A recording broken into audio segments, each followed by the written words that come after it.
Hello. ये अभी हम लोग ये क्रोमोस्पेक का जो हमारा इंटीग्रेटर सॉफ्टवेयर है उसका डेमोन्स्ट्रेशन करेंगे और पर्पस है कि किस तरह से क्रोमेटोग्राम एक्वायर किया जाता है और उसको रीप्रोसेस करने के लिए मेथड डेवलप किया जाता है। तो ये हमारा क्रोमो HPLC N2000 ये सॉफ्टवेयर है। इसमें मैं थोड़ा सा इसका डायरेक्टरी के बारे में डिस्कस कर लेता हूँ कि क्या क्या कंपोनेंट्स डायरेक्टरी के हैं और कौन कौन से प्रोग्राम्स जो हम लोग एग्जीक्यूट करेंगे क्रोमेटोग्राम एक्वायर करने के लिए। ये डाटा डायरेक्टरी जो है ये हम यहाँ पर जो हमारा जो डाटा ऑनलाइन आएगा जो HPLC से वो स्टोर होगा। ये और डेमो डाटा में यहाँ पे ऑलरेडी कुछ स्टोर्ड क्रोमेटोग्राम्स हैं जो कि हम लोग ट्रेनिंग के लिए यूज़ करते हैं। ऑलरेडी प्री एक्वायर्ड हैं ये मेथड्स। जो मेथड्स हम लोग डेवलप करेंगे जो डाटा प्रोसेसिंग के लिए उसकी डायरेक्टरी है ये। और ये दो जो है यहाँ पे एप्लीकेशंस हैं जो ऑफलाइन और ऑनलाइन। ऑनलाइन जो है जब हम HPLC इंस्ट्रूमेंट के साथ इसको चलाएंगे तो ये क्रोमेटोग्राम ऑनलाइन मोड में स्टोर करेगा और ऑफलाइन मोड में जो डाटा ऑलरेडी हम एक्वायर करेंगे ऑनलाइन मोड से उसको हम डिफरेंट मेथड्स के थ्रू रीप्रोसेस कर सकते हैं। तो यहाँ पे अभी मैं स्टार्ट करूँगा ऑनलाइन मेथड इसको।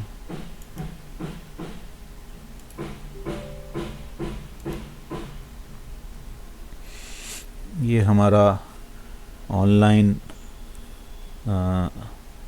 डाटा एक्वायर करने का मीनू है। इसमें हमारा ये सिस्टम डबल चैनल सिस्टम है जो दो डिटेक्टर्स को साइमल्टेनियसली डाटा लेकर उसको प्रोसेस स्टोर कर सकता है। तो मैं अभी केवल चैनल 1 को एक्टिव कर रहा हूँ और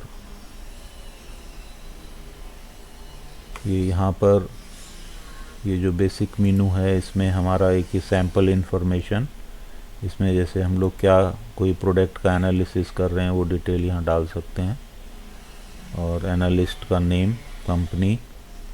और यहाँ पर जो इम्पोर्टेंट है कि जो हमने ये मेथड इसने सेलेक्ट किया है ये एक जस्ट फॉर डाटा एक्विजिशन के लिए, जैसे यहाँ पर KRMUM1.mtd और इन सैम्पल इन्फो में मेथड में हमारे पास यहाँ पे वेरियस ऑप्शंस हैं। जो रन टाइम है ये बेसिकली कि हम लोग ऑटोमेटिकली कितने देर तक डाटा एक्विजिशन चले और उसके बाद स्टॉप हो जाए। तो जैसे यहाँ पर अभी 60 मिनट्स है। और ये जो ऑप्शंस हैं कि हमको एक पूरा रन होने के बाद में रिपोर्ट चाहिए और प्रिंट चाहिए। तो अगर हमको प्रिंट चाहिए तो इसको एक्टिवेट करेंगे, नहीं तो डीएक्टिवेट कर देंगे। और यहाँ पर ये जो 3 ऑप्शंस हैं हमारे पास फाइल नेमिंग के लिए, जैसे हम कोई भी क्रोमेटोग्राम स्टोर करेंगे तो उसको एक हमको नाम देना पड़ेगा। तो यहाँ पर एक ऑप्शंस है प्रीफिक्स दिया है कि जो सभी के साथ ये जो ऊपर वाला ऑप्शन है ऑटो वाले में अपने आप प्रीफिक्स ऐड हो जाएगा। जैसे अब मान लीजिए मैं पैरासीटामोल की एनालिसिस करना चाहता हूँ तो मैं प्रीफिक्स पैरा दे देता हूँ। और अगर मैं ये ऑप्शन चूज़ करूँगा ऑटो तो इस ऑप्शन में क्या होता है कि प्रीफिक्स जैसे पैरा और उसके बाद काउंटर अपने आप नेक्स्ट इंजेक्शन में ऐड होता जाता है। जैसे फर्स्ट उसमें ये करेगा पैरा के बाद 4 जीरो, फिर जब सेकंड इंजेक्शन करेंगे तो 0001 2 ऐसे सेल्फ इंक्रीमेंट होता जाता है। ये मोस्ट प्रेफरेबल मेथड है। और इन केस हम हर इंजेक्शन के बाद कुछ नया नाम देना चाहते हैं तो मैनुअल मोड में जाएंगे। और अगर हमारा इंटरेस्ट है कि हम लोग date and time with prefix store करें तो ये option auto prefix date and time वाला सेलेक्ट करेंगे। तो जैसे मैं यहाँ पर ये ऑटो प्रीफिक्स प्लस काउंटर वाले मेथड से स्टार्ट करूँगा। और यहाँ पर ये इम्पोर्टेंट ये कि जो हमारा डाटा एक्वायर होगा वो कहाँ पर जा कर के स्टोर होगा। जैसे हमारी जो जो प्रोग्राम था वो डी में क्रोमो HPLC N2000 के नाम से स्टोर है। तो यहाँ पर जो डाटा फाइल्स हैं वो ये इसकी सब डायरेक्टरी डाटा फाइल में जाएंगी। ओके, ये हो गया। फिर नेक्स्ट ये यहाँ पे ये ऑप्शंस हैं, data acquisition control, integration, ingredient table, graph display, edit report और इंस्ट्रूमेंट कंडीशंस। ये हम लोग एक एक करके इसको थोड़ा समझेंगे। इंटीग्रेशन में बेसिकली हम लोग जो मेन यहाँ पे है कि जब रीप्रोसेस करेंगे तो जो अनवांटेड पीक्स है उसको मिनिमम एरिया से हम लोग उसको रिजेक्ट करेंगे। और ये ऑलमोस्ट फिक्स हैं, विड्थ और स्लोप ये पैरामीटर्स चेंज नहीं करते हैं। बाकी हम यहाँ पर ये क्वांटिटाइजेशन मेथड, ये 5 ऑप्शंस अपने पास अवेलेबल हैं, लेकिन एरिया परसेंटेज जो है मोस्ट प्रेफरेबल मेथड है, तो हम लोग इसको यहाँ पे यही रखेंगे। इंग्रेडिएंट टेबल ये बाद में हम लोग यूज़ करेंगे जब हमारा क्रोमेटोग्राम आ जाएगा। तो इंडिविजुअल पीक्स को अगर जैसे हमको नेमिंग करना है, 4 या 5 पीक्स हैं, तो ये भी हम लोग नेक्स्ट कवर करेंगे ऑफलाइन में। डिस्प्ले ग्राफ में ये सब पैरामीटर्स हैं एक्स स्केल और वाई स्केल के, जो हम अपने जो फर्स्ट इंजेक्शन के बाद डिसाइड करते हैं कि ये क्या होने चाहिए बेस्ट। क्योंकि मान लीजिए कोई एनालिसिस लगभग अगर 1 घंटे का है तो हमको एक्स एक्सिस जो है अराउंड यहाँ पर 60 मिनट्स रखना पड़ेगा, और वाई एक्सिस हमारे पीक्स की जो हाइट है उस हिसाब से हमको ये वाई एक्सिस। तो ये सारे पैरामीटर्स एक क्रोमेटोग्राम एक्वायर करने के बाद ही हम डिसाइड कर सकते हैं कि क्या सब होंगे। नेक्स्ट जो एडिट रिपोर्ट है, ये मोस्ट इम्पॉर्टेंट पार्ट है। इसमें आपका ये जो हमारा रिपोर्ट फॉर्मेट है, कि रिपोर्ट फॉर्मेट में क्या क्या पैरामीटर्स कहाँ कहाँ पर आना चाहिए, जैसे हेडिंग क्या रहे, यहाँ पे मेथड कौन सा यूज़ हो रहा है, क्रोमेटोग्राम उसका नाम क्या है, एनालिस्ट कौन है, ये सब यहाँ पे है। ये डिटेल में हम लोग इसको एनालाइज करेंगे जब हम लोग ऑफलाइन मोड को जब हम लोग करेंगे।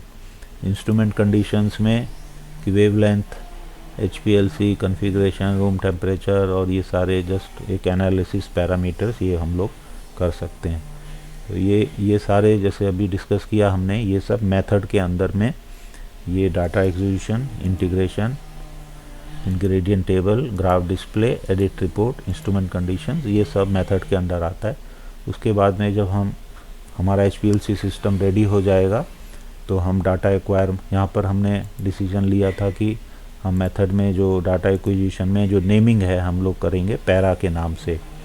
तो पैरा फर्स्ट जो क्रोमेटोग्राम स्टोर होगा वो पैरा के बाद में 4 ज़ीरोज़ के नाम से, फिर वो जितने इंजेक्शंस हम अगर पैरा के ही लगाएंगे तो वो स्टेप बाय स्टेप इंक्रीमेंट होता जाएगा।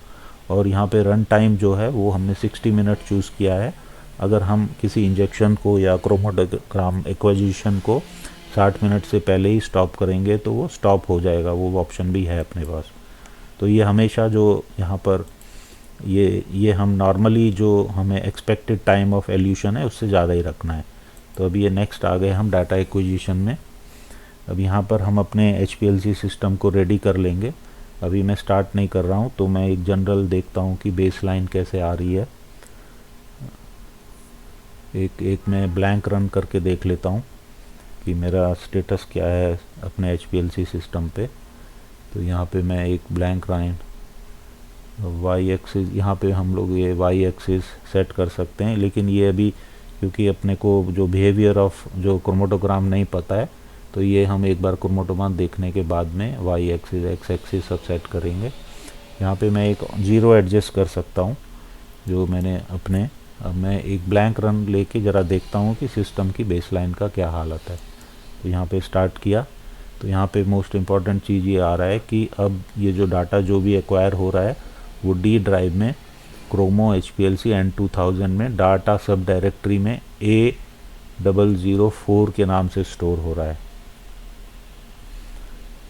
ठीक है, ये बेसलाइन लगभग ठीक आ रही है।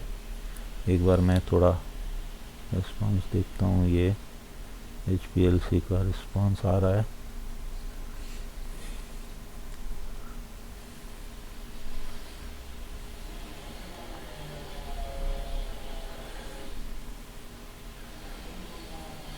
एक मैंने एक टेस्ट एक टेस्ट लगाया है जस्ट देखने के लिए कि रिस्पॉन्स आ रहा है कि नहीं। अगर मैं यहाँ पर इसको स्टॉप करता हूँ तो ये A004 में जाके स्टोर हो जाएगा। तो इसको मैं यहाँ पे स्टॉप कर देता हूँ। तो ये अभी ये जस्ट प्रिंटर ऑप्शन पूछ रहा है, क्योंकि यहाँ पे प्रिंटर कनेक्टेड नहीं है इसलिए कैंसिल कर देता हूँ। ठीक है,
अभी ये हमने अपना सिस्टम बेसलाइन चेक कर लिया था।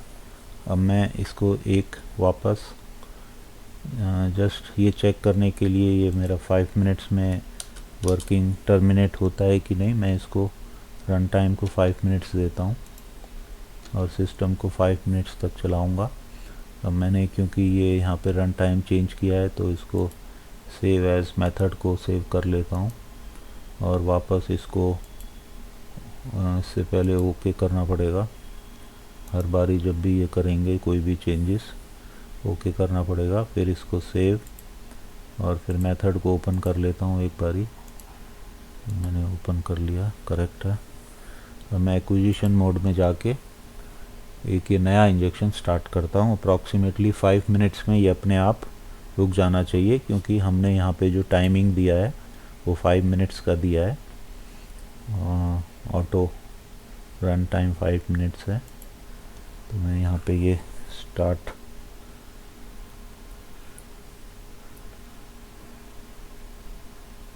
तो मैं ये 0 कर लेता हूँ पहले, ये स्टार्ट। तो ये अभी ये हमारा स्टार्ट हो गया। ये पीक एल्यूट हो रही है।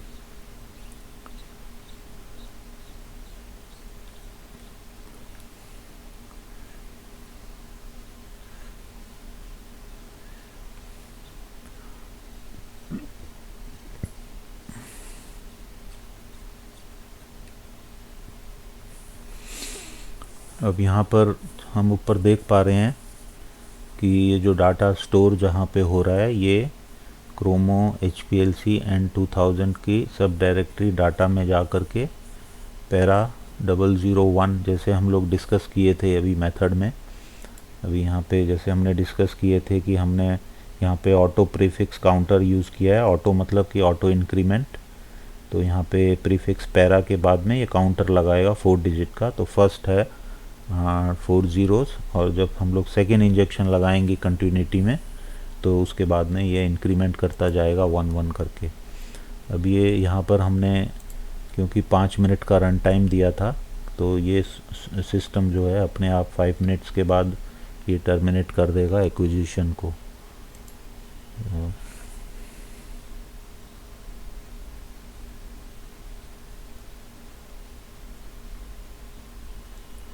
ये जो रिस्पांस आ रहा है आपका, ये HPLC सिस्टम से रिस्पांस आ रहा है जो हम लोग रिप्रेजेंट कर रहे हैं।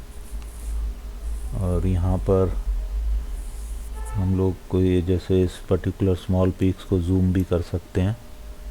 ये मैंने जो है राइट क्लिक करके राइट को लेफ़्ट कर्सर को प्रेस करके पुल किया था। अगर हम इसको रिवर्स ऐसे रिवर्स कर दें तो अनजूम हो जाता है। जैसे जूम करने के लिए हम जहाँ जिस पॉइंट से हमको जूम करना है वहाँ पे हम लोग लेफ़्ट कर्सर को प्लेस करके पुश प्रेस कर लिया और इसको पुल किया तो ये जो विंडो आ जाएगी ये पूरा ये जूम हो गया।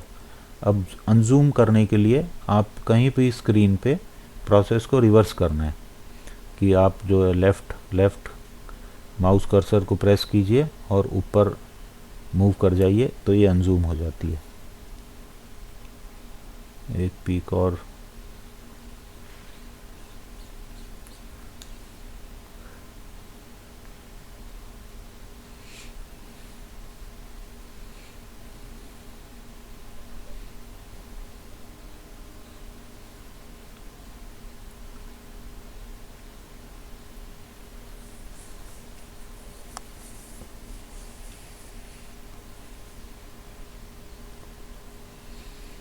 अब जो हमारा ये मेथड में हमारे पैरामीटर्स हमने दिए हैं जो रन टाइम 5 मिनट्स है और ये फाइल नेम डाटा क्रोमेटोग्राम जिस टाइम से स्टोर होगा प्रीफिक्स पैरा और इंक्रीमेंट ये 4 डिजिट यहाँ पे काउंटर लगाया है और यहाँ पर ये एक्विजिशन मोड में ऑलमोस्ट 4 मिनट्स हो चुके हैं। एक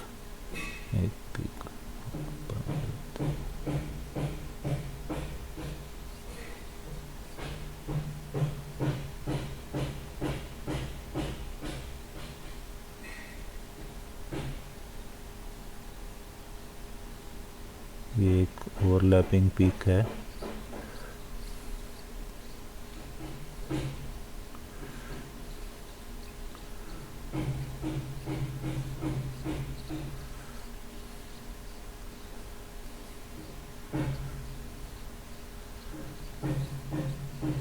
हम बाद में जो एप्लीकेशन डिस्कस करेंगे तो उसमें हम ये भी डिस्कस करेंगे कि ये ओवरलैपिंग पीक्स को किस तरह से हम लोग सॉल्वेंट कंपोजिशन या पीएच कंपोजिशन चेंज करके इनको ये जो पीक्स मर्जिंग पीक्स हैं ये जो ओवरराइडिंग पीक्स हैं इनको हम लोग कैसे आपस में सेपरेट कर सकते हैं। ये हमारा नेक्स्ट टॉपिक जब हम लोग इसको डाटा प्रोसेसिंग में जाएंगे तब ये डिस्कस करेंगे। तो अप्रॉक्सीमेटली यहाँ पर ये दिखा रहा है कि कितना टाइम एलैप्स हो चुका है और ये सिग्नल का हमारा स्ट्रेंथ क्या है।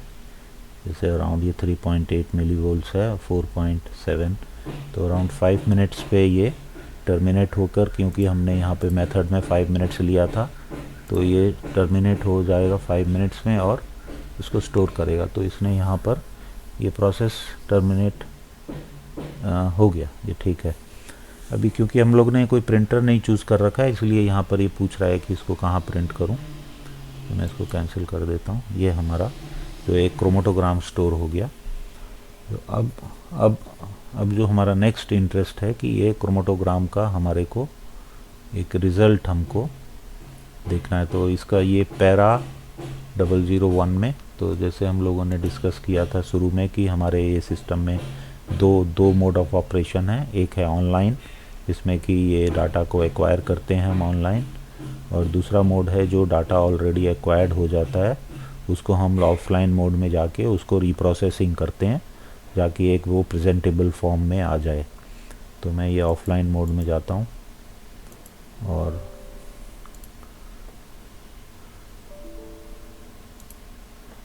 ये ऑफलाइन मोड का मीनू है। जैसे वहाँ पर हमने मेथड डेवलप किया था ये सिग्नल जो है बेसिकली वो क्रोमेटोग्राम है जो हमने स्टोर किया है। तो ये हमारा था पैरा 0 पैरा के बाद ये जैसे हमने शुरू में डिस्कस किया था डाटा में जाके स्टोर होता है। तो ये यहाँ पर हमारा ये पैरा org ओके इसको हमें ये एग्जिस्टिंग पूछ रहा है तो हम यहाँ पे सेव नहीं करते हैं, एग्जिट हो जाते हैं। ये हमारा जो अभी हमने क्रोमेटोग्राम एक्वायर किया है उसको हमारे प्रेजेंटेबल फॉर्म में आ गया ये। अब यहाँ पे हम लोग देख सकते हैं कि जो ये एडिट रिपोर्ट है ये बेसिकली ये मेजर रोल जो प्ले करता है रिपोर्ट एडिटिंग में वो एडिट रिपोर्ट करता है, एडिट रिपोर्ट। तो यहाँ पे जाके हम लोग देखते हैं कि क्या एग्जैक्टली ये इसका एडिट रिपोर्ट में है। ये जो भी हमको अपलोड किया है उसको क्रोमेटोग्राम को अभी जैसे हम लोगों ने ये पैरा 0 किया था, लेकिन इसने यहाँ पे अपडेट नहीं किया है, तो हर अपडेट हमें प्रीव्यू के साथ करना है। जब हम प्रीव्यू करेंगे तो वो डाटा को अपडेट कर देता है।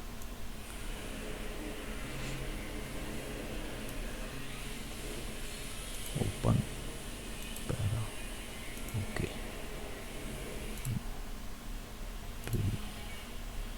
ये आ गया। ये हमारा क्रोमेटोग्राम एक रिपोर्ट फॉर्मेट में आ गया कि ये नीचे दिखा रहा है कि हमारे रिपोर्ट जो प्रिंटेबल फॉर्म में कैसे दिखेगी। अब यहाँ पर जो इंटरेस्ट हो सकती है कि हमको ये रिपोर्ट के अलग अलग सेक्शंस में, जैसे हेडर क्या हो और बाकी पैरामीटर्स क्या क्या जो हम लोग रिपोर्ट करना चाहें, मैं इसको 1 बाय 1 कवर करूँगा।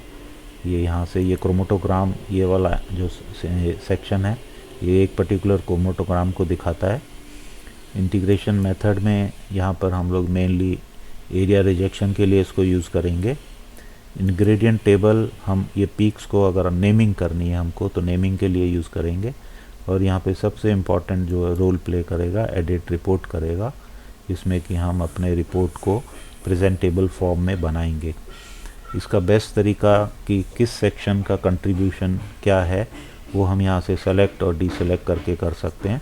जैसे यहाँ पर हमने जो मेथड चूज़ किया है अभी, वो मेथड मैं एक बार वापस लोड कर लेता हूँ। ये है KRMUM.M1.MTD। एक बार मैं इसको लोड कर लेता हूँ तो इसका लोकेशन हमारे को जा कर के मिलेगा अपने को क्रोमो HPLC 2000 में। इसको एक बार मैं जैसे अपलोड कर लेता हूँ रिफ़्रेश करने के लिए। अब मेरे को ये देखना है कि क्या सेक्शन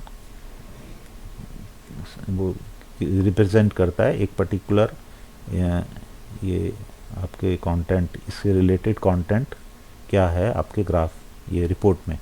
अब मैं इसको सेलेक्ट करके डीसेलेक्ट करता हूँ तो आप देखिए, तो ये जो सेक्शन यहाँ से मिसिंग है वो सैम्पल इंफॉर्मेशन के कारण आ रहा था। इसको मैं वापस सेलेक्ट करके रिप्रीव्यू करता हूँ तो ये जो सेक्शन आ रहा है ये बेसिकली सैम्पल इंफॉर्मेशन है। क्वांटिटाइजेशन मेथड वो ये एरिया परसेंटेज है, ये इसको मैं वापस डीसेलेक्ट करके करता हूँ तो वो डिसअपीयर हो जाना चाहिए। तो ये देखिए यहाँ से डिसअपीयर हो गया। तो इसका मतलब अगर आपको मेथड वाला है तो ये क्वांटिटाइजेशन मेथड, इसको सेलेक्ट करना है तो ये ग्राफ बेसिकली ये तो ग्राफ ही है, ये वाला क्रोमेटोग्राम बोलते हैं या ग्राफ बोलिए। अब मैं इसको डीसेलेक्ट करता हूँ तो ये डिसअपीयर हो जाएगा। इसको वापस, ये तो इम्पॉर्टेंट है क्योंकि दिखाना ज़रूरी है रिपोर्ट में, तो इसको मैं वापस सेलेक्ट करके प्रीव्यू कर लेता हूँ। अब नेक्स्ट जो है इससे रिलेटेड रिपोर्ट कि जो इसका एरिया परसेंटेज जो रिपोर्ट आ रहा है, जैसे हर पीक एक ट्रायंगल की तरह है तो सॉफ्टवेयर इसको हाफ बेस इनटू हाइट से एरिया निकालता है। और ये जो अब देखिए यहाँ क्या क्या पैरामीटर्स हैं, ये पीक नंबर से जैसे बता रहा है 7 पीक्स हैं। पीक आईडी ऐसे जैसे हमने डिस्कस किया, ये इंग्रेडिएंट टेबल में जा कर के हम पीक आईडी देंगे। रिटेंशन टाइम वो पर्टिकुलर पीक्स का एल्यूशन टाइम है कि वो पीक किस समय पे निकली थी, वो भी हम लोग डिस्कस करेंगे। पीक हाइट जो उस पीक की हाइट, और एरिया जो हमने डिस्कस किया हाफ बेस इनटू हाइट एक पर्टिकुलर पीक का, और ये पीक का एरिया आ रहा है। और ये इस कंसंट्रेशन ये बेसिकली एरिया परसेंटेज है। जैसे आप अगर ये सोचें कि ये 38.6291 कैसे आया, तो ये बेसिकली ये total area, this area of the peak divide by total area into 100, तो ये आ जाएगा। जैसे ये 38.62 कैसे आया, area of this peak divide by total area into 100, तो ये 32, यहाँ से ये पर्टिकुलर आ गया। या दूसरे टर्म्स में बोलें कि हमने टोटल एरिया को 100 कर दिया तो ये भी उसी रेशो में डिवाइड हो गए। या फिर अगर हम एक कोई ड्रग कंपोजिशन लें और उसमें 1 2 3 4 5 6 कंपोनेंट्स हैं, तो ये बेसिकली रिप्रेजेंट कर रहा है कि हर कंपोनेंट का शेयर कितना है। जैसे अब यहाँ पे देख पा रहे हैं जो मेजर शेयर है वो 38% जो फर्स्ट पीक का है। तो ये रिलेटेड टू कंसंट्रेशन, प्रोडक्ट के कंपोनेंट का कंसंट्रेशन क्या है वो। और यहाँ पर लास्ट में जो ये आ रहा है सिस्टम एवेल्यूएशन, ये होता है थोड़ा सिस्टम के आपके कॉलम परफॉर्मेंस से रिलेटेड कुछ पैरामीटर्स होते हैं, वो ये सिस्टम एवेल्यूएशन में, अगर इन केस हमको सिस्टम एवेल्यूएशन नहीं चाहिए तो हम इसको यहाँ पे डीसेलेक्ट करके प्रीव्यू करेंगे तो ये डिसअपीयर हो जाएगा। ये जो आपके सामने अब रिपोर्ट जनरेट हुई है, ये एक बेसिक फॉर्मेट है रिपोर्ट का। अब हम इसमें थोड़े चेंजेस जो कई बार जैसे होंगे कि कोई ये पीक्स का नेमिंग चाहता है, कोई इनमें एरिया चाहता है, या वो सारी चीज़ें एक एक करके देखेंगे। इसमें देखिए ग्राफ सेटिंग में, यहाँ पे हमारे पास ग्राफ सेटिंग में ऑप्शंस है कि हेडर फुटर को करना। जैसे हम कुछ भी हेडर जो सेक्शन है, ये सेक्शन हेडर सेक्शन है, इसमें हम कुछ भी लिखना चाहें तो वो हेडर में आ जाएगी। जैसे अब यहाँ पर मैं उसी चीज़ को रिपीट कर देता हूँ, जैसे KRMUHPLC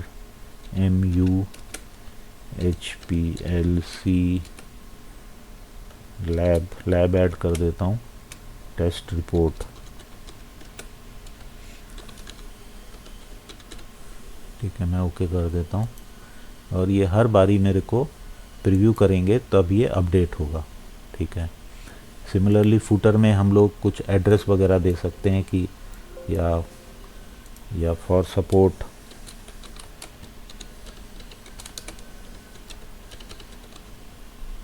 HPLC RT, एक जनरल इंफॉर्मेशन या सपोर्ट सर्विसेज का नंबर दे सकते हैं, फिर प्रीव्यू करेंगे। ये अभी कवर हो गया आपका ग्राफ सेटिंग। अभी ग्राफ डिस्प्ले में देखते हैं क्या क्या फंक्शन है। इसमें हमारे पास चॉइस है कि जब हम ग्राफ में अगर हमको ग्रिड चाहिए तो, जैसे अभी देखिए बेसलाइन ये क्या है, जो हर एक पीक के नीचे बेसलाइन आ रहा है, इसको बेसलाइन बोलेंगे। सो बेसलाइन अगर मैं इसको रिमूव कर देता हूँ और प्रीव्यू करता हूँ, देखेंगे कि वहाँ से वो लाइन डिसअपीयर हो गई। उसको मैं वापस बुला लेता हूँ, तो ये प्रीव्यू करेंगे तो इसके नीचे वो लाइन ये आ गई। सिमिलरली ये यहाँ पे जो ग्रिड आ रहा है, ये इस ग्रिड को भी हटा सकते हैं, प्रीव्यू, ये हो गया, ठीक है, ये ग्रिड हट गई। अब ये दो पैरामीटर हो गए। नेक्स्ट है आपका रिपोर्ट कंटेंट। रिपोर्ट कंटेंट हमने ऑलरेडी डिस्कस किया था कि हर जो आपका ये हेडिंग है, इससे रिलेटेड क्या सेक्शन आपके रिपोर्ट में रिप्रेजेंट हो रहा है। एक बार मैं दोबारा रिपीट करता हूँ, जैसे ये वाला जो सेक्शन है ये सारा सैम्पल इंफॉर्मेशन रिलेटेड है, तो अगर इसको मैं डिसेलेक्ट करके प्रीव्यू करूँगा तो वो सेक्शन डिसअपीयर हो जाएगा। सिमिलरली यहाँ पे अलग अलग कंपोनेंट्स एक एक सेक्शन को रिप्रेजेंट करते हैं। अभी आ गया आपका एडिट रिपोर्ट। एडिट रिपोर्ट में बेसिकली जो कुछ एडिशनल ये रिपोर्ट कंटेंट प्रीव्यू, इसमें basically analyst, date of analysis, company name, description, ये सब, प्रोजेक्ट टाइटल, एनालिस्ट, ये भी हम लोग ऐड कर लेते हैं। अब जैसे यहाँ पे एनालिस्ट का जो नाम है, मान लीजिए धर्म, प्रीव्यू करेंगे तो देखेंगे कि धर्म ऐड हो जाएगा, यहाँ पे ये ऐड हो गया। सिमिलरली प्रोजेक्ट टाइटल, जैसे मान लीजिए एनालिसिस ऑफ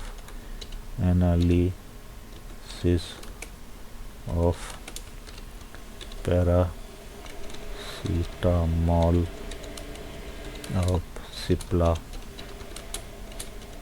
कंपनी, ठीक है, प्रोजेक्ट टाइटल। अब इसको करेंगे तो देखेंगे कि ये प्रोजेक्ट टाइटल आ गया। सिमिलरली कंपनी का नाम लिख सकते हैं यहाँ पे, तो ये सेक्शन यहाँ पे देना पड़ेगा, जैसे के आर मंगलम यूनिवर्सिटी। डिस्क्रिप्शन में ये सैम्पल डिस्क्रिप्शन है, यहाँ पे हम लोग डाल सकते हैं कि हमारा जो मेथड ऑफ एनालिसिस क्या था, हमने सैंपल कहाँ से प्रोक्योर किया, कैसे उसको प्रोसेस किया, और हमारे क्या कंडीशंस में हमने उसको रन किया, वो सारे यहाँ पे सैम्पल डिस्क्रिप्शन में। तो मैं जनरल यहाँ डाल देता हूँ कि जैसे मोबाइल फेस क्या था मेरे सिस्टम का जब मैं रन कर रहा था, मोबाइल फेस ACN वाटर 2, यहाँ कंपोजिशन लिख सकता हूँ 20:80 20% एसीटोनाइट्राइल, 80% वाटर। यहाँ पे मैं लिख सकता हूँ फ्लो रेट कितना था मेरा सिस्टम में। फ्लो रेट जैसे 1 ml पर मिनट था, 1 ml पर मिनट। वेवलेंथ क्या था, वेवलेंथ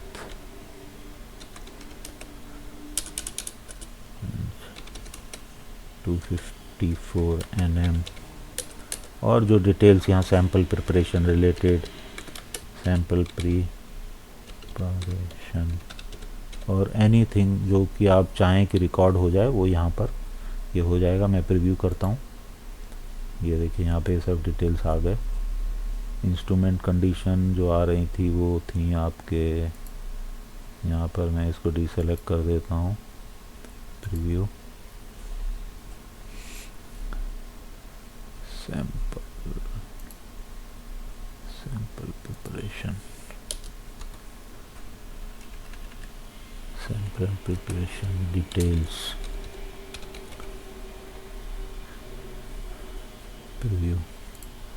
अब क्योंकि हमने ये इतने सारे पैरामीटर्स इसमें चेंज किए हैं, अभी इसमें मैं अब यहाँ पर कुछ छोटे पीक्स हैं जिनको मैं हटाना चाहता हूँ। लाइक कि जो ये सेकंड नंबर पे पीक आ रहा है 1.4 मिनट्स में, इसका मैं देख रहा हूँ कि एरिया अराउंड 2,79,000 के करीब है और मैं चाहता हूँ कि ये रिपोर्ट में ना आए, इसको डिलीट हो जाए 3 lakhs। तो मैं अप्रॉक्सीमेटली यहाँ पे इंटीग्रेशन मेथड में हमारे पास एक ऑप्शन होता है मिनिमम एरिया का, जिसको कि ये मैं अराउंड जितना एरिया आपको डिलीट करना है उससे ज़्यादा एक वैल्यू, जैसे अराउंड 3 lakhs में यहाँ पे 3 lakhs भर देता हूँ। ओके, और इसको प्रीव्यू करता हूँ तो देखिए ये पीक यहाँ से हट जाएगी आपके, यहाँ से इसका बेसलाइन हटा दी उसने और सेम टाइम यहाँ रिपोर्ट से भी हटा दी। ये पीक रिजेक्शन, वैसे कोई छोटे पीक्स हैं, जैसे यहाँ पर कोई छोटे पीक्स नहीं है तो इसलिए इतना इशू नहीं है। अगर कोई छोटे पीक्स हैं, इसमें एक लास्ट में एक छोटा पीक ये वाला भी हट गई, ठीक है।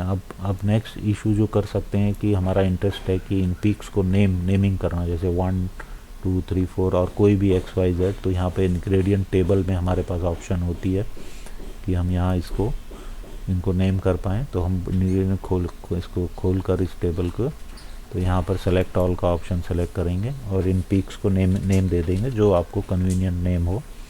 जैसे मैं यहाँ पर जस्ट फॉर यहाँ पे नाम दे देता हूँ P1, अभी P2, ये कोई भी नाम हो सकता है जो भी रिलेटेड टू कंपोनेंट है, P3 और P4, P5। इसको मैं ओके कर देता हूँ और प्रीव्यू करता हूँ। अभी देखेंगे कि ये, क्योंकि ये सिस्टम ने अभी यहाँ पे कोई भी पीक नेमिंग नहीं की है। यहाँ पे एक इम्पॉर्टेंट पॉइंट ये है कि जब भी हम पीक नेमिंग करेंगे तो हमको इस मेथड को जा कर के सेव करना है।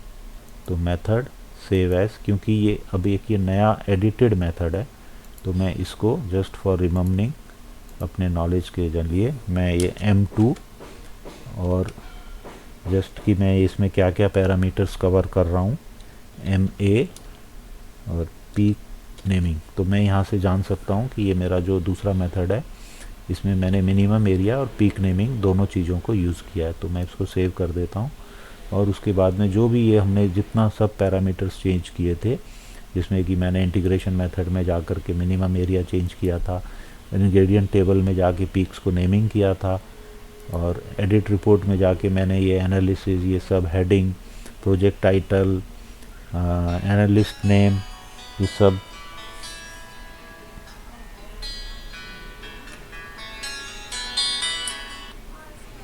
हेलो,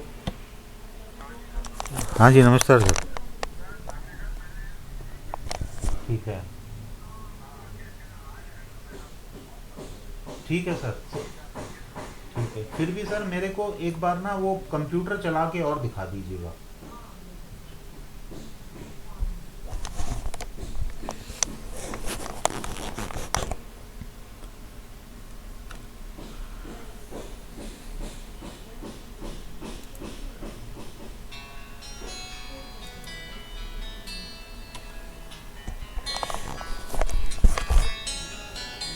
हाँ जी,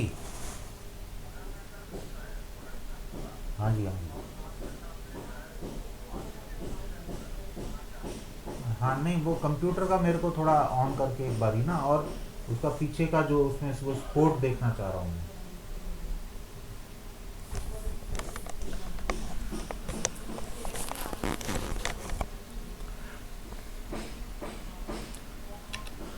तो अभी हमने ये जो नया मेथड हमने जो चूज़ किया है ये, अब इसका हम इफ़ेक्ट देखेंगे। इसको अब हमें वापस लोड करना पड़ेगा।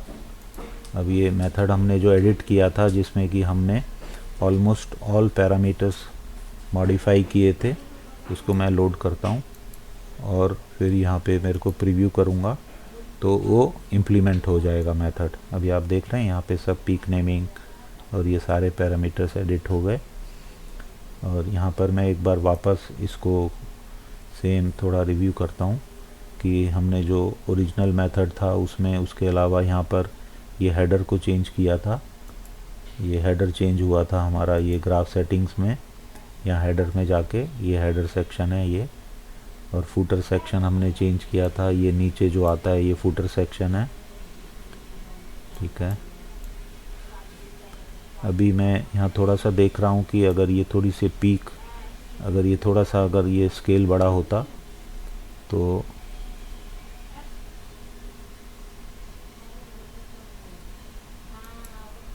ये अगर स्केल में थोड़ा सा बड़ा कर सकूं अराउंड 500 तो ये थोड़ा देखने में अच्छा लगेगा। तो यहाँ मैं ग्राफ डिस्प्ले में जाके इसको 550 कर देता हूँ और प्रीव्यू करता हूँ और फिर वापस यहाँ पे प्रीव्यू करता हूँ। अच्छा एक मिनट, ग्राफ डिस्प्ले में जाके फुल स्केल, यहाँ पे मेरे पास 3 ऑप्शन है, देखता हूँ ऑटो स्केल में क्या काम होता है। प्रीव्यू, ऑटो स्केल इतना एफिशिएंट नहीं है, फुल स्केल फिक्स स्केल में जाके देखते हैं। ओके, प्रीव्यू, ये थोड़ा बेटर रिप्रेजेंटेशन है। ये फुल स्केल 5 मिनट्स था तो मैं इसको, ये इसने फुल स्केल का ये मतलब हुआ कि जो हमने जो इसको फुल स्केल कर दिया है, फिक्स स्केल इसके हिसाब से हो गया। Full scale preview, full scale में जो इतना एनालिसिस टाइम के हिसाब से किया है तो ये ज़्यादा बेटर ऑप्शन है, फुल स्केल। या फिर हम लोग इसको अगर फिक्स स्केल से करते हैं तो मैं इसको थोड़ा सा मॉडिफाई करता हूँ कि एक्स एक्सिस जो है 5, ऑटो स्केल 5 मिनट्स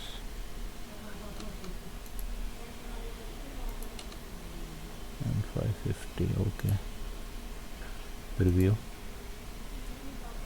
ये थोड़ा अच्छा प्रेजेंटेबल लग रहा है अभी सब, क्योंकि पीक नेमिंग और ये सब डिटेल्स दिख रहा है। तो बेसिक आइडिया क्या है कि आप कोई भी मेथड को जब हम लोड करेंगे, किसी भी मेथड को, अब जैसे मैं ये देखता हूँ कि इस समय इसको देखिए जो प्रोसेस किया है वो मेथड हमने यूज़ किया है KRMU-M2 मॉडिफाइड था। इसमें हमने मिनिमम एरिया और पीक नेमिंग यूज़ किया है। अगर मैं यहाँ पर अभी जो पुराने वाले मेथड को लोड कर देता हूँ तो देखते हैं कि उसका क्या इफ़ेक्ट होता है। जैसे ये हमारा पुराना मेथड था और मैं इसको ओपन करता हूँ और प्रीव्यू यूज़ करता हूँ तो आप देखेंगे ये अनएडिटेड फॉर्म आ गया जहाँ से हम लोग स्टार्ट किए थे। तो इसका मतलब ये हुआ कि जब हम एक क्रोमोटोग्राम को एक्वायर कर लेते हैं और उस क्रोमोटोग्राम को देखते हुए अपने मेथड को सेट करते हैं और फिर उस मेथड को सेव करते हैं और फिर उस मेथड को हम लास्ट में जब उस मेथड को हम लोड करते हैं तो फिर हमारे को एक desired report content presentable form में मिलता है। जैसे अभी ये मेथड यूज़ हो रहा है, ये अनएडिटेड मेथड है कि इसमें हमने ना तो पीक नेमिंग का यूज़ किया है ना इसमें एरिया रिजेक्शन यूज़ किया है। एरिया रिजेक्शन हमारा इंटीग्रेशन मेथड में जाके यूज़ होता है, पीक नेमिंग इंटीग्रेट टेबल में होता है। क्रोमोटोग्राम में बेसिक जो आपका रॉ आता है वो दिखाते हैं और जो आपका लास्ट जो जो ग्राफ सेटिंग चेंज करनी होती है उसमें ये आपके ग्राफ डिस्प्ले में होती है। अब मैं इसी सेम इसको एडिट रिपोर्ट में जाके मैं अभी जो मेथड हमने एडिट किया था उसको लोड करता हूँ और देखता हूँ इफ़ेक्ट क्या है। जैसे मैं यहाँ जाके मैंने मेथड को लोड किया, ये हमारा एडिटेड मेथड है। ओके, प्रीव्यू का मतलब इम्प्लीमेंट करो, तो इसने जाके इम्प्लीमेंट किया तो आप देखिए ये एक थोड़ा प्रेजेंटेबल फॉर्म में ये आ गया। तो ये बेसिकली हमारा जो सॉफ्टवेयर है, जैसे अभी डिस्कस किया था कि इसमें बेसिकली जो है ये हमारा जो सॉफ्टवेयर का बेसिक डायरेक्टरी है, जिसमें कि हमारे पास दो ऑप्शंस हैं। एक ऑफलाइन ऑप्शन है जिसमें कि हम जो डाटा हमने ऑनलाइन मेथड से एक्वायर किया है उसको रिप्रोसेस करते हैं मेथड को चेंज करके, और प्रेजेंटेबल फॉर्म में एक रिपोर्ट उससे प्राप्त लेते हैं। और ये जो डाटा डायरेक्टरी है, यहाँ पर जो भी क्रोमेटोग्राम हम एक्वायर करते हैं वो स्टोर होता है। और ये जो आपका डाटा डेमो डाटा है, यहाँ पर कुछ प्री एक्वायर्ड क्रोमेटोग्राम्स हैं जो कि डेमोस्ट्रेशन के लिए यूज़ होते हैं। और ये जो मेथड है, यहाँ पर वो सारे मेथड जो हम लोग एडिट करते हैं अपने रिपोर्ट को प्रेजेंटेबल करने के लिए, वो हर एक प्रोडक्ट के हिसाब से अलग अलग मेथड बनाने पड़ते हैं। और ये हमारा बेसिक, ये जो आपका सॉफ्टवेयर का, अब इसमें ये दोनों फॉर्मेट यहाँ पे दिखा रहा है। ये यहाँ पे ऑनलाइन दिखा रहा है, और ये वाला हमारा जो है ऑफलाइन, जो हम लोग रिप्रोसेस। तो ये यहाँ पे हमारा ये जो डेमोस्ट्रेशन टर्मिनेट होती है। Thank you.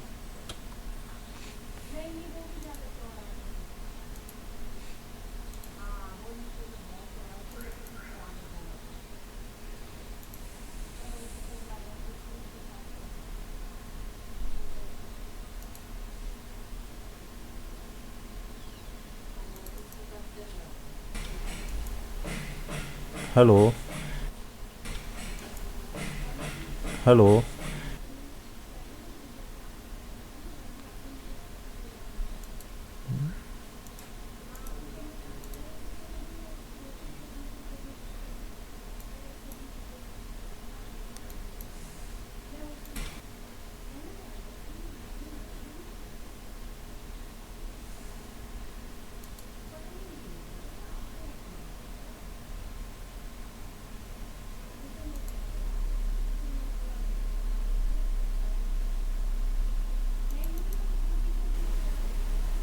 Hello mic testing 1 2 3 4। Hello mic testing 1 2 3 4।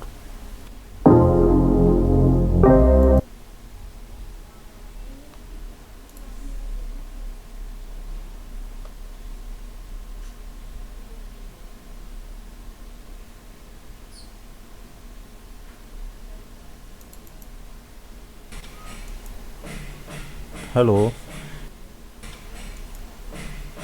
Hello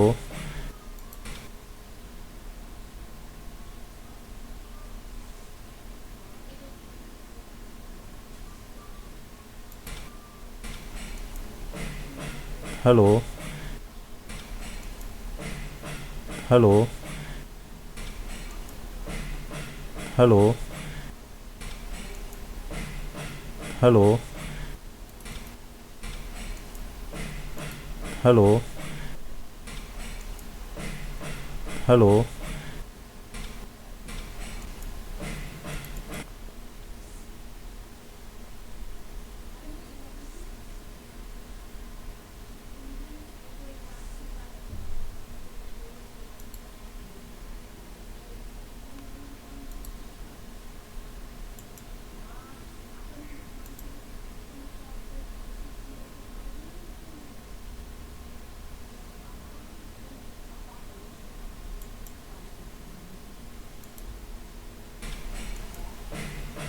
hello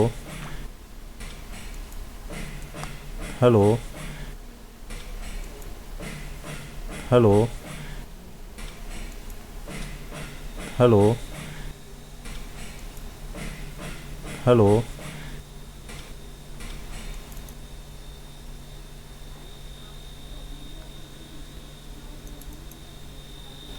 this video is regarding the demonstration of Chromo HPLC software usage in online and offline mode.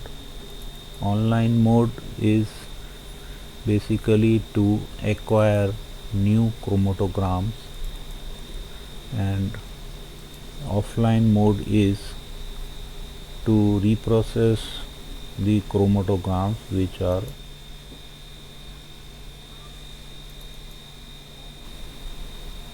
hello mic testing 1 2 3 4 hello mic testing 1 2 3 4.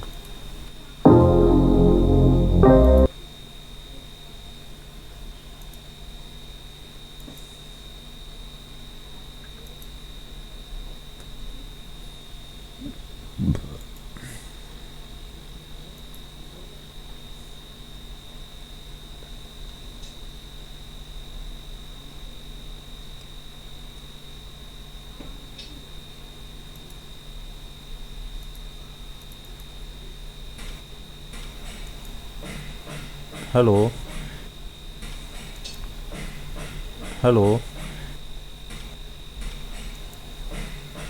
Mukul, बेटा ये लंबा होता hello. है इसलिए तो ये कहीं ये नहीं कर देता। क्या अब मैंने जैसे ये थोड़ी देर का किया था, इसने अजीब सा ही कर दिया ये। क्या कर दिया दे ये तो लेकिन मैंने उस समय चलाया था, ये तो कुछ भी नहीं आया। पेज तो नहीं खत्म हो गई सी में? हेलो सब कुछ सी में करे जा रहे हो, दिखाओ एक बार हेलो। माउस देना। नहीं, इससे पहले वाला तो कल तो बढ़िया हुआ था जैसे ही। पेज भर गई होगी ना, इसमें जाओ दिस पीसी में। ये नहीं दिस पीसी हाँ पेज तो है। ओबीएस खोलो, स्टॉप रिकॉर्डिंग चल रही है। कहाँ? वो ना स्टॉप आ रहा है ना। अच्छा इसीलिए हो रहा है क्या?